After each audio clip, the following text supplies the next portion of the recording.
나머지 3점짜리 숙제로 하시고 판의 이동 원동력과 마그마의 활동 봅시다. 자,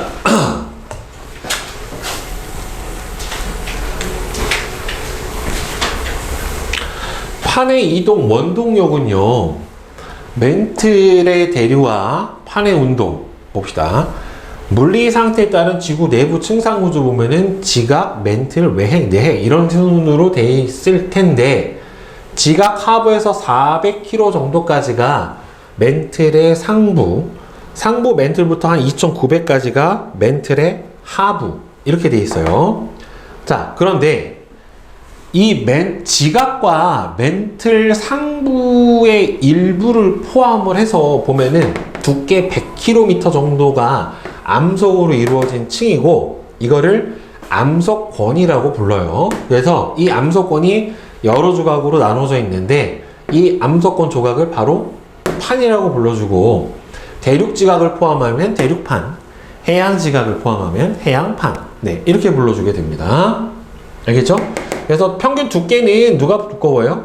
대륙판이 두껍고, 평균 밀도는 상대적으로 더 무거운 현무암질이 많이 들어있는 해양판이 밀도가 어떻다? 더 크다 라고 보시면 되겠죠. 그 다음에 그 암석권 밑에는 상부 멘틀 중 암석권의 하부에서부터 400km 깊이까지는 연약권이라고 하고요. 연약권은 부분적으로 약간 용융된 상태로 유지가 됩니다. 약간 마그마 상태라고 보시면 되겠죠. 그래서 멘틀은 고체지만 온도가 높음으로 유동성이 있고요. 매우 느리게 열대류 현상이 일어납니다. 그래서 멘틀 대류가 상승하는 해령에서는 새로운 해양 지각이 만들어지고, 양쪽으로 확장돼 가면서 오래된 해양 지각은 해구에서 섭입돼서 소멸이 돼버립니다. 이와 같은 과정으로 판은 멘틀 대류를 따라서 움직이고, 판은 판 자체에서도 만들어지는 물리적인 힘에 의해서도 이동을 하는데, 그게 뭐냐면은 이게 양쪽에서 해양판이 세구로 들어가면은 여기에서 마찰 때문에 마찰력으로 판을 잡아당기는 힘이 있다란 말이에요. 여기서요? 판을 잡아당기는 힘도 있고, 그 다음에 여기에서 해령에서 이렇게 판이 만들어지면 여기 무거운 부분이 아래쪽으로 경사면을 따라 밀어버린단 말이에요. 이렇게 밀어내는 힘도 존재를 하게 됩니다. 해령에서 솟아오른 해양판이 중력에 의해서 사면을 따라 미끄러지면서 판을 밀어내요. 그래서 이 힘은 섭입하는 판이 잡아당기는 힘에 비해서는 크게 영향을 못 미친다. 크게, 그러니까 이 판을 이동시키는 힘이 몇 개예요? 3개예요. 하나가 뭐예요? 여기서 섭입하는 판을 잡아당기는 힘, 경사면을 따라 미끄러서 내려가는 힘, 그 다음에는 멘틀 대류에 의해서 이동시키는 힘, 이 3가지가 판을 실제로 이동시키는 원동력이다 라고 볼 수가 있게 돼요. 자, 그래서 보면은 해령만 있는 경우랑 해령과 해구가 같이 있는 경우랑 보게 되면은, 해령하고 해구가 같이 존재하는 경우가 어떻다? 판의 이동 속도가 빠르게 나타나게 됩니다. 힘이 같이 존재를 하기 때문에요. 그 다음에 판의 경계는 뭐 이렇게 벌어지는, 여러분도 알 수 있다시피 해령에서 발산의 관계, 해령이나 열곡대에 해당이 되죠. 그 다음에 서로 만나는 수렴형 경계, 그 다음에 어긋나는 보존형 경계, 이렇게 나눠지게 되는데, 그래서 발산형 경계는 새로운 해양 지각이 생성이 되면서 양쪽으로 확장되는 경계다. 근데 이게 꼭 해양 지각만 발산형 경계에 해당이 되는 거는 아니에요. 그러니까 바닷속에서 발산형 경계가 있으면 해령이 되는 거고, 대륙 지각에서 만약에 발산형 경계가 있으면 뭐가 되냐면 열곡대가 돼요. 그래서 이거를 동아프리카 열곡대,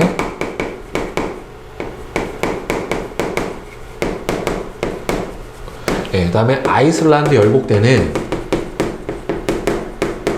대륙 지각에 있는 발산형 경계에 해당이 된다라고 보시면 돼요. 자, 그 다음에 수렴형 경계는 판하고 판이 충돌하는 경우에는 밀도가 서로 비슷한 경우고, 섭입하는 경우에는 밀도가 서로 다른 경우에 해당이 돼요. 그래서 보면은 해양판하고 대륙판이 충돌하게 되면 무조건 밀도가 큰 해양판이 대륙판 아래로 섭입을 합니다.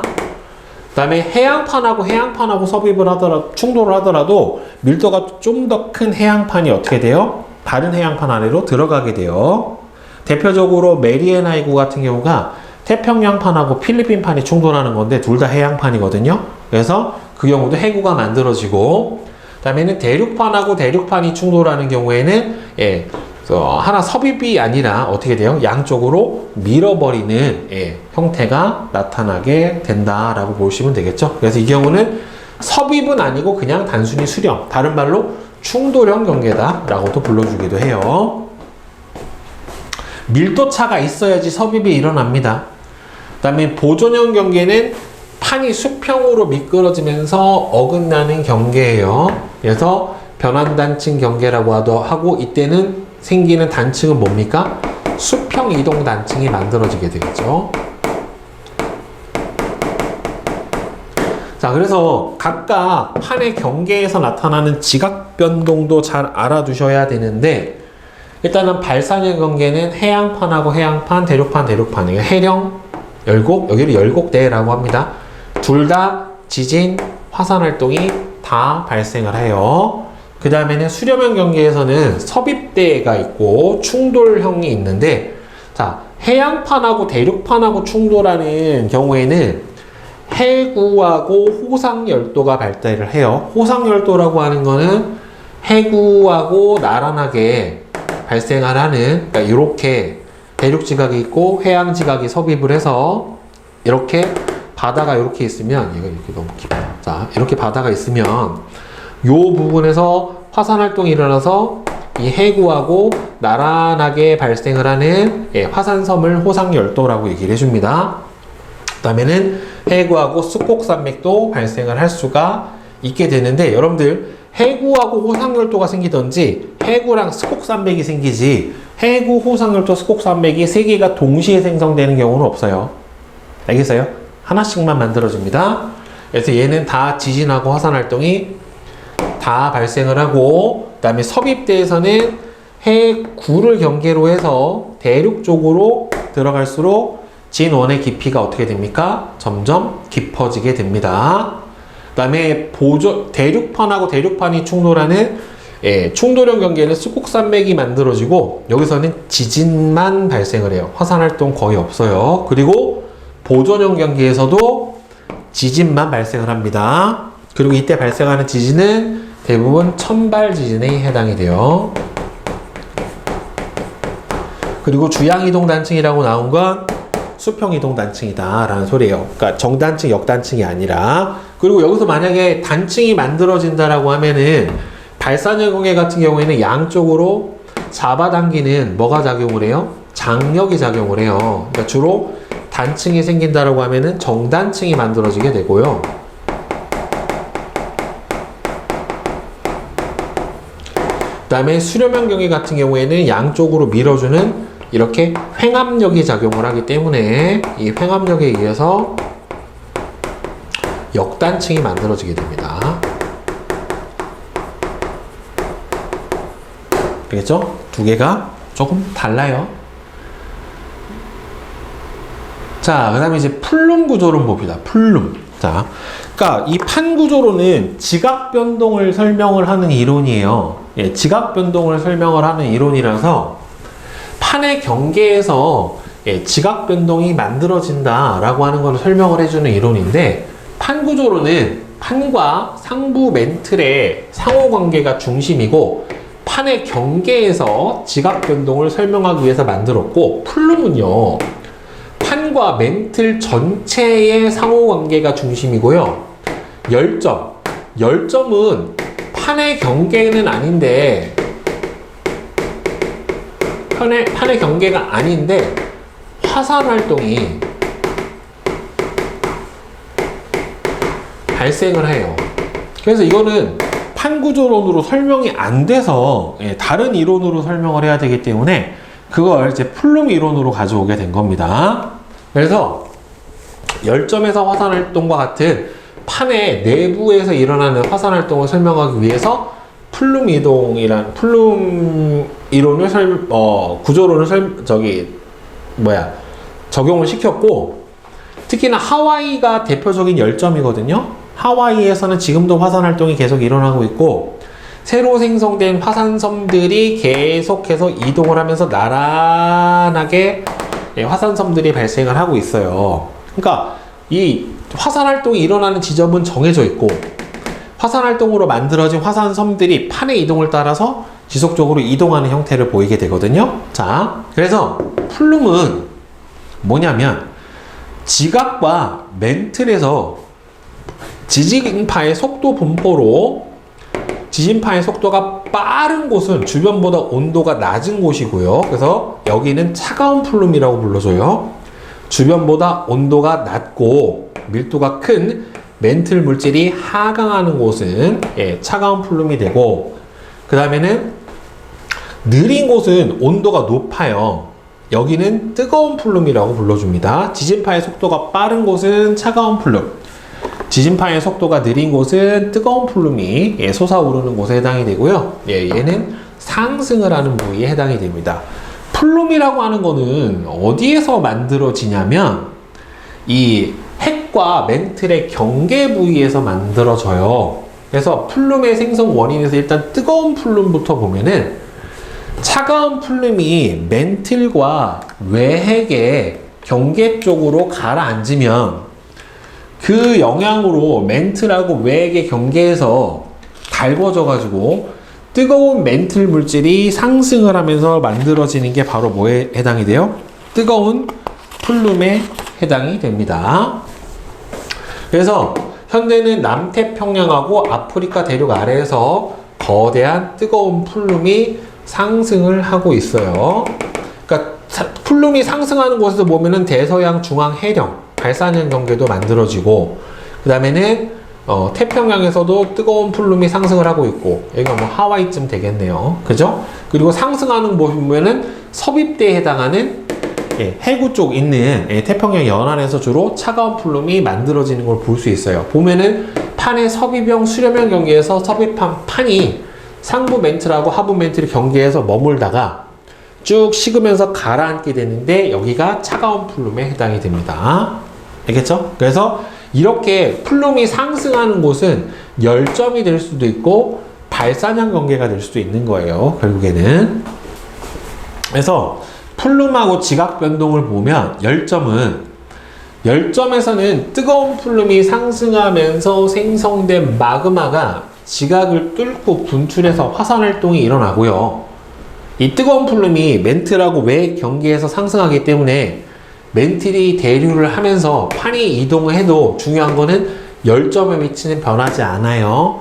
그러니까 열점이라고 하는 거는 판의 아래에 위치한다고 보면 되고, 판을 뚫고 계속해서 화산이 분출하고 있다라고 생각을 해주면 됩니다.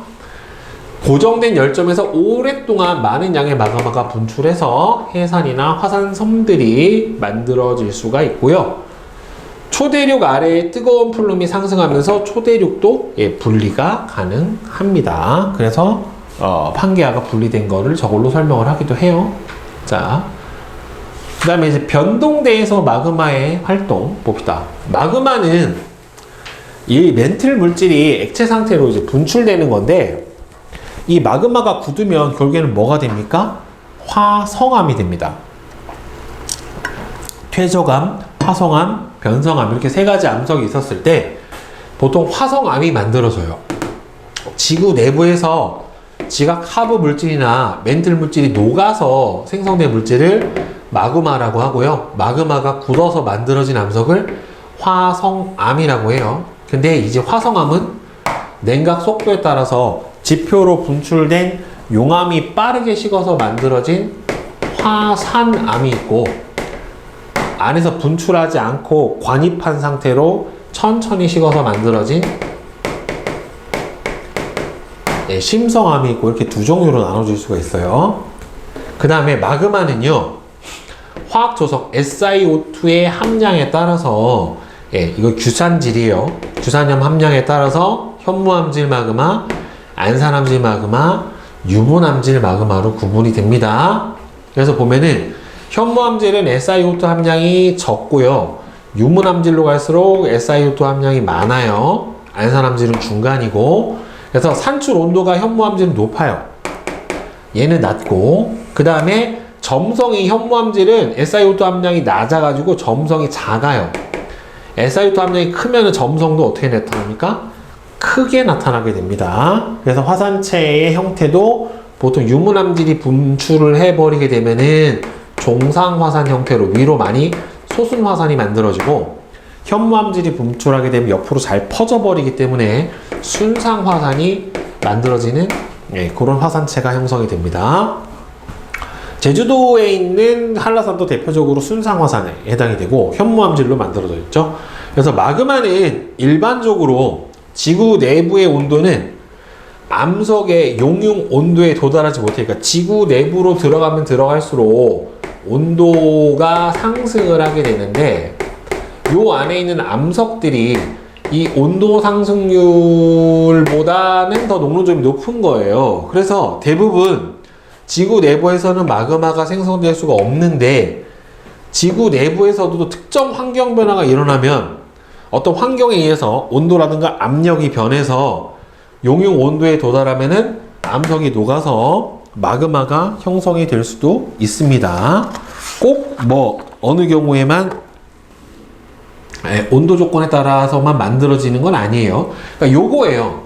지금 그래프를 보면은요, 여러분들, 이게 지하의 온도 분포인데, 지하가 깊어지면 깊어질수록 어떻게 돼요? 온도가 점점 올라가는 거를 볼 수가 있어요. 근데 이 온도가 암석의 녹는 점보다도 높아야지 결국에는 어떻게 돼요? 마그마가 만들어질 거란 말이에요. 자, 그래서 보면은 A가 A-로 가는 경우, B가 B-로 가는 경우, C가 C-로 가는 경우, 요 세 가지를 보면, 지금 봅시다. A가 A-로 가면은 깊이가 변하지가 않죠. 깊이는 변하지는 않는데 뭐가 변했어요? 이렇게 돼버리면 온도가 올라가 버리는 거예요. 이 곡선이 여러분들 물이 포함된 화강암이 마그마가 될 수 있는 용융 곡선이에요. 따라서 내부 이 온도가 얘보다 더 높아지게 되면 어떻게 돼요? 마그마가 만들어질 수 있는 거거든요. 그러니까 용융 곡선이 이렇게 되는 건데, 이거보다 녹는 점이 저기 지하의 온도가 더 높으면 어떻게 되겠어요? 녹는 거예요, 결국에는. 그래서 A-처럼 지구 내부의 온도가 갑자기 어떻게 돼요? 상승을 해버리게 되면은 대륙 지각의 물질이 용융이 돼서 어떻게 돼요? 마그마가 생성이 될 수 있어요. 일단 첫 번째 마그마가 생성이 되는 경우는 뭐예요? 온도가 상승하는 경우. 알겠죠? 뜨거운 물, 플룸이 상승하는 그런 부위 같이 온도가 상승하는 경우. 그 다음 B는 보면 온도는 똑같은데 압력이 상승하는 거예요. 멘틀 물질이 쭉 위로 상승을 해버리면 어떻게 돼요? 압력이 낮아져 버리죠. 깊은 데 있다가 얕은 데로 나오니까 상승으로 인해서 B'와 같이 멘틀 물질이 상승하면은 압력이 줄어들면서 녹는 점에 도달을 해서 바로 마그마가 생성이 될 수가 있어요. 그 다음에 C가 C-로 가면 물이 포함되지 않은 마그마하고 물이 포함된 마그마하고 용융점을 비교를 해보면 물이 포함된 마그마가 녹는 점이 더 낮아요. 그죠? 같은 깊이에서 봤었을 때 물이 포함된 거는 1000도 정도면은 녹는데, 얘는 안 포함되면은 1500도 가까이 돼야지 녹는단 말이에요. 따라서 물이 멘틀에 공급되면, 물이 멘틀에 공급되는 경우는 어디서 만들어질 수 있냐면 이 섭입대에서 만들어질 수 있어요. 이 해양지각이 해구에서 대륙지각 아래, 대륙판 아래로 들어갈 때 이 안으로 들어가 버리면서 해양판에 있었던 물이 압력에 의해서 밖으로 스며나올 수 있다는 말이에요. 그럼 이 물이 첨가가 되면서 보통 어떻게 돼요? 온도점이 낮아져서 마그마가 만들어질 수가 있어요. 그래서 보통 요거는 C 같은 경우는 어디에서? 해구에서 만들어지고, 멘틀 물질이 상승해서 압력 감소가 되는 경우에는 보통 어디에서 만들어지는 경우에요? 해령에서 만들어지는 경우에요. C-는 해구 근처, B-는 해령 근처라고 보시면 돼요. 만들어지는 게. 알겠죠? 자, 그러면 마그마의 생성 과정 여기 나온 거 봅시다. 해령 하부에서 마그마가 만들어지는 건 멘틀 물질이 상승을 해서요. 압력이 줄어들면 멘틀 물질이 부분 용융돼서 주로 뭐가 만들어져요?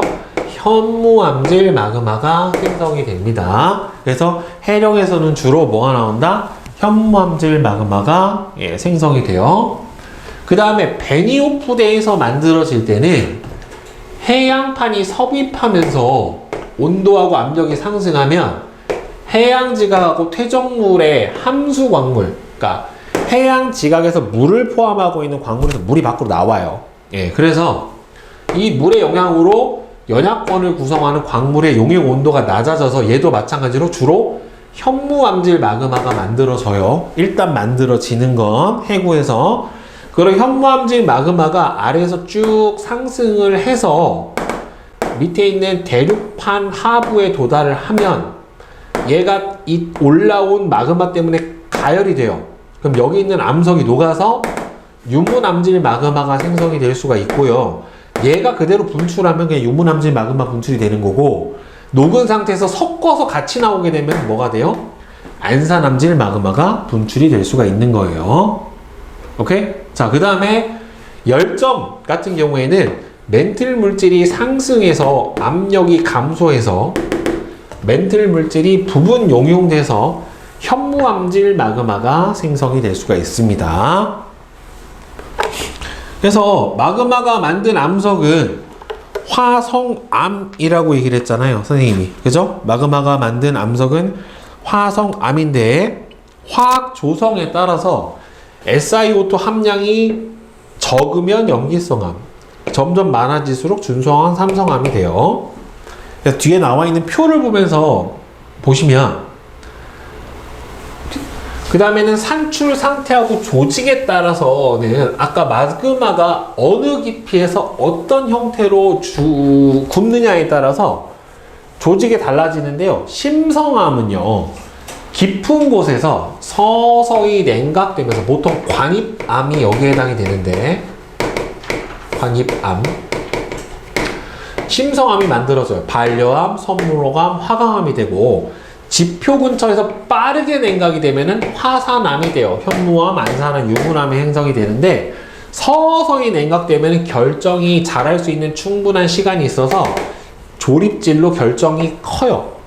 결정이 하나하나가 커요. 크게 발달을 하고, 화산암은 빠르게 식기 때문에 결정이 잘 발달을 못해서 아주 작은 세립질 또는 유리질이라고 하는 조직이 결정을 됩니다. 그러니까 조립 입자 구조가 크다. 그럼 뭐예요? 조립질이면은 심성암.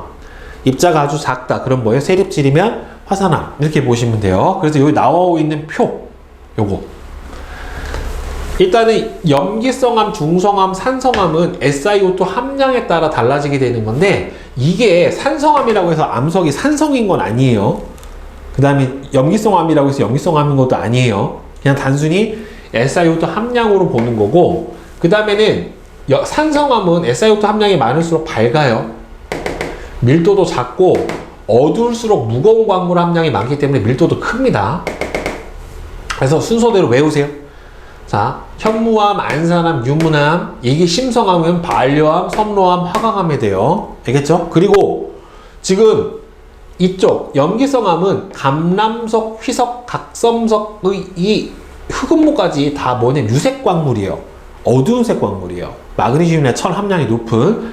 근데 석영, 장석, 사장석 같은 경우에는 무색 광물이라 밝아요. 그래서 산성암은 무색 광물 함량이 높고, 염기성암 같은 경우에는 유색 광물 함량이 높아서 색깔이 이 염기성암에서 삼성암 쪽으로 갈수록 점점 밝아지는 형태를 보이게 됩니다. 대표적인 염기성암의 화산암이 현무암이고, 심성암 중에서 산성암에 해당이 되는 게 화강암에 해당이 됩니다. 화강암은 밝잖아요. 그죠? 현무암은 어둡고. 그래서 한반도는 제주도, 울릉도, 독도 등에는 현무암이 많이 분포하고요. 여러분들 현무암은 대부분 다 언제 나온 거라고 보시면 되냐면 신생대에 분출된 거라고 보시면 돼요. 화산암이 생성될 때 마그마가 지표 부근에서 급속히 냉각돼서 기둥 모양으로 갈라진 주상절리가 잘 발달하기도 합니다. 그 다음에 심성암은 보통은 화강암이 제일 많아요. 우리나라는 보통 북한산, 인수봉, 설악산, 울산 바위는 이 심성암에서 화강암이고, 화강암은 주로 언제라고 보시면 되냐면 중생대라고 보면 돼요. 지하 깊은 곳에서 마그마가 관입해서 생성이 된 화강암은 지표면에 노출돼서 만들어진 겁니다. 그러니까 얘네들은 심성암이 어떻게 나오냐면은 지하 깊은 곳에 있다가 지각이 융기하면서 뚫고 나온 거다라고 보시면 돼요. 얘네들은 화강암이 지표에 노출될 때는 압력이 줄어들기 때문에 암석이 눌려져 있다가 압력 감소로 팽창을 하면서 판으로 겹겹이 양파 껍질처럼 벗겨져 버리는 판상절리라고 하는 게 발달해요. 급속 냉각하면서 기둥 모양으로 갈라진 거는 주상절리라고 하고요. 압력 감소로 해서 양파 껍질처럼 벗겨지는 박리 형태로 나타나는 거는 판상절리다라고 얘기를 해줍니다. 자, 그러면 여러분들 거기 수능 2점짜리 12문제만 빨리 풀어봅시다.